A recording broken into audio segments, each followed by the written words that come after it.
Okay. Masih koi kena da hedging gi koi na mamang da tawgriba classing se si matang sum la kan si ba yogre ko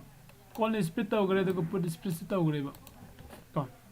call split put split tawgre da ngasi se si gi straddle ga strangle ga ani si da short ka long ga jing mina se bu ko dum short ka long ga pull up ai koi na jing ba nang dra su long ma khai han jing si ko koi na long da lai se di long ai ba what se koi na si da kano da di stock market da si na si di long asang mu do na ti ko short attempt da na ta ba long se na koi na buy ta bu da si nei ko buyer da aduga short se na seller oi na si na yani ko myam the straddle and the strangle hariba ani se iman mani bu ko magi difference se khaji kak ta ni khe nei se ado khana kadi no khoi khangmi na se mem sound lai ko gi lại oh okay prem khoi ke no da na khoi gi se example in hai kan da budget ki ke no se hayeng di tau du re khala se budget se afaba law thok tu re phataba law thok tu re khoi khang de na tra announce tau dri ni announce tau ko matung da budget se announce tau ko matung da khoi gi market am chong na effect tau market se up ta sakhiba down ta sakhiba mayam ma leina tra atopa mana market se mathang rom da sum ka khalla ga sal khalla si bullish market on sum numit ni humni continue tau re khoi na jeng ma de si di ngasi nom ni si da ma se natraga hayeng se gap down do open tau du ma le ga haina hapet khan bo khan hapet sum lei tra yaw ko leiba ate kai ma ta market se continue down salam badagi demand zone ma joksile demand zone joksile ko de sidai di market se gap up ta hayeng di open tau ga do ma le ga khan ba ko adi handak yam tau gi na tra handak ko gi kano matam da lan tau no gi war tau no gi matam du da yamna kano tau gi ba khoi Russia ga Ukraine ga tau no gi ba da market se gap up ga gap down ga sum tau ga lei tra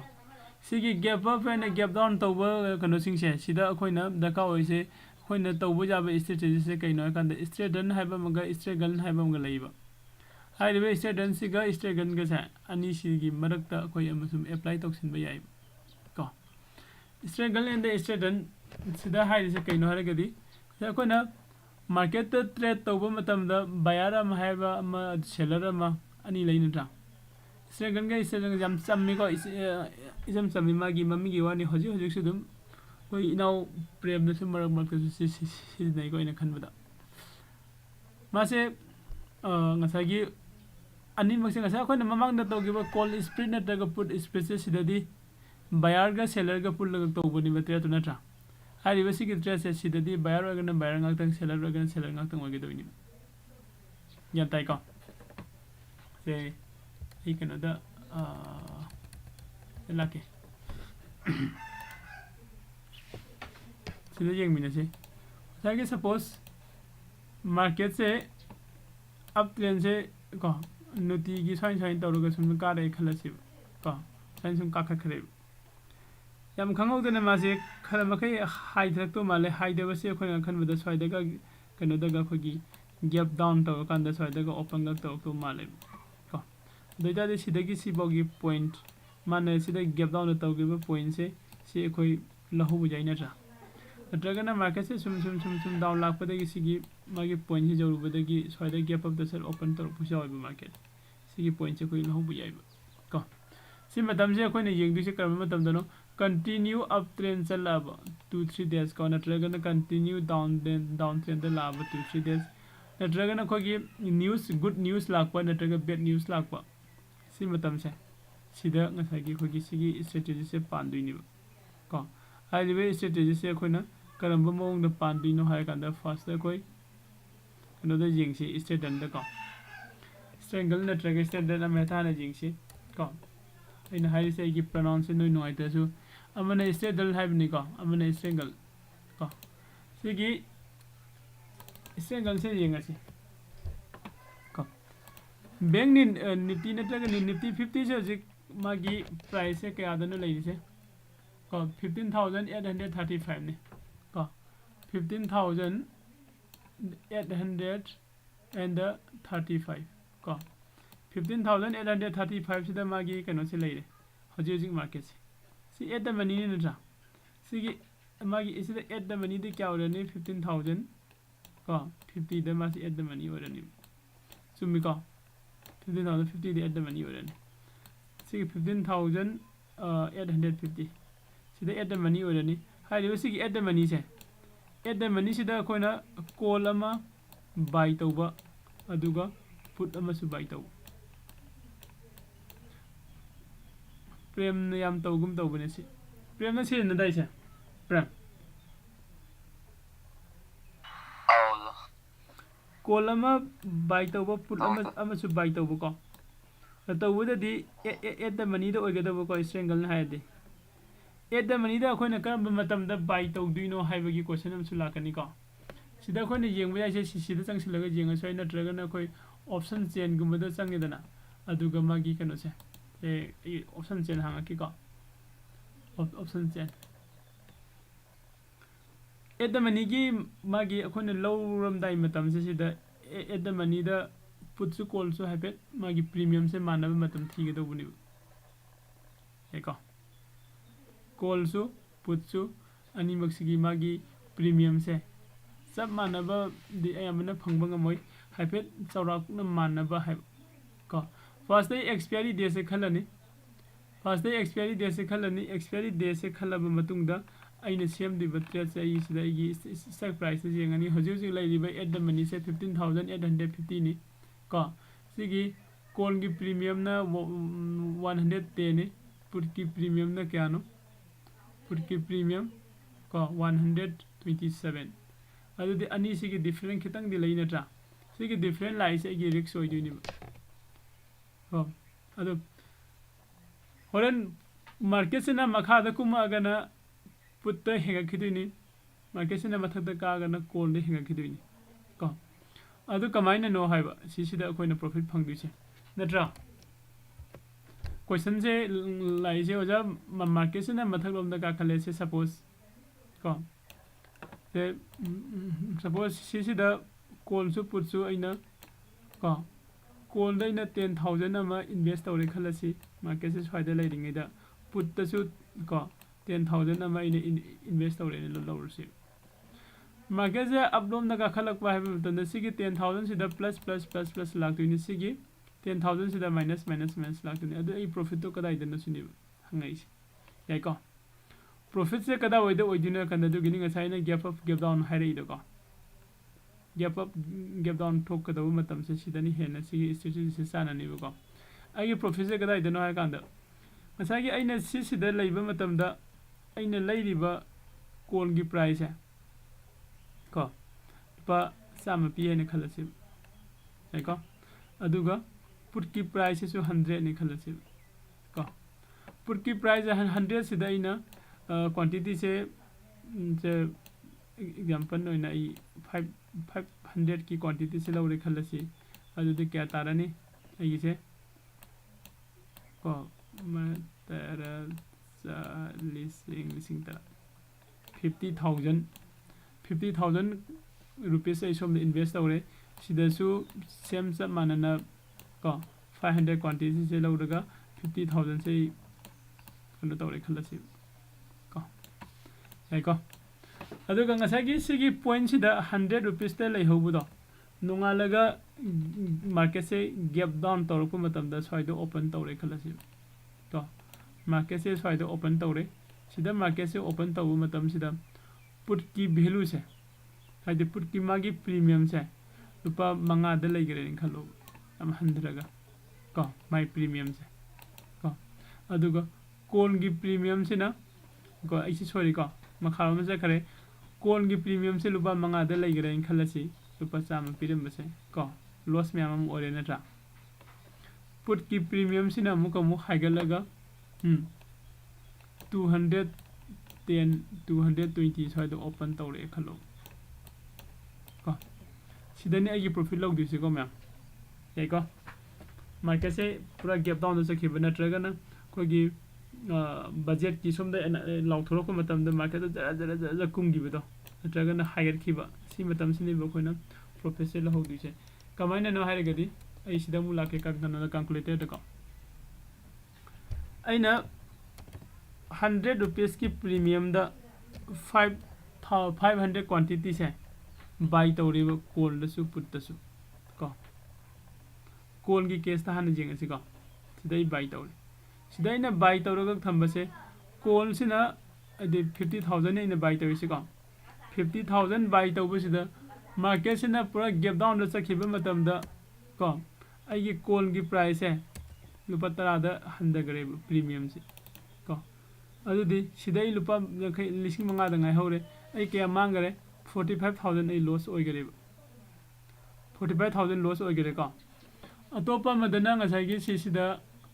aina putta ko 500 quantity aina lupa samada lagibido adu sigi kano se market sina kum giba natraga gap down gi matungina 250 jawgare khalo 250 jawu matam da sida engom da phangai se paisa se lakh amaga lising kun manga phange ko puttaina 1 lakh sina 25000 se aigi hoji leire aduga atopa amadana call dana kasa ai 45 kano se loss ore ko ado lupa cham de lo bune sachani yankhai yoga ga de cham yankhai se ai profit oi tuni quantity am dana tra ai profit se sini haidi puttai gi profit to 75000 ore ado call dana ai loss to 45000 loss ore ko ado ai profit se kya no jing si basi 45000 equal to sigi 30000 je profit oi gelo ado hari basi gi strategy se sida कोने main ओइने दका ओइ सिदि market से gap up नत्रगा gap down थोक दका ओइ नत्रगा ना market से एकता कोगी लांगना फानबा यादबै type त मखारोम चलगा सु आदम मखाला चल लेबा मथक त कागा सु दुम कार लेबा आइदि पॉइंट दो याम द्रबद 200 300 को मूव तो ओइगे तो मार्केट हमना हाई वोलेटिलिटी हाइ तार यागनी को मैम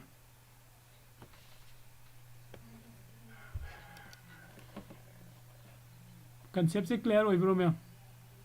साउंड जब लगते हाँ वही हाय बस कहता है पैसे में जिंगम जी का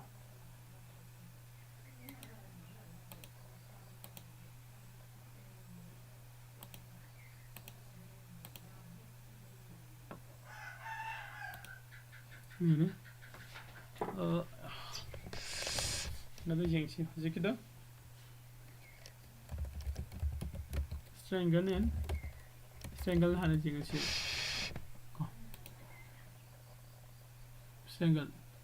the Jingle Haji say 15,000 15,850.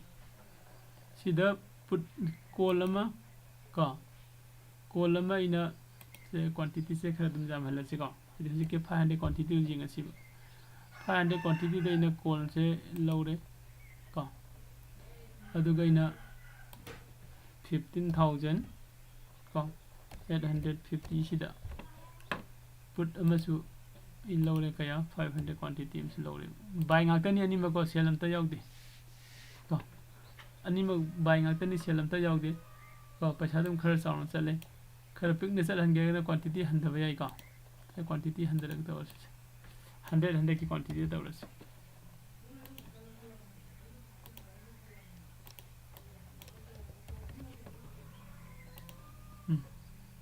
यारे को तो 1975 तक से ट्रेस से कोई तो वो यारे खल से क्वांटिटी से 100 लौरे अमन 112 पी अमन 127 पी का सिगी कंडीशन से द इन मार्केट से कमाइन तो सी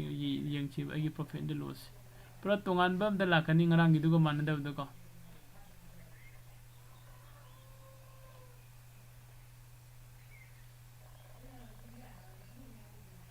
yung asida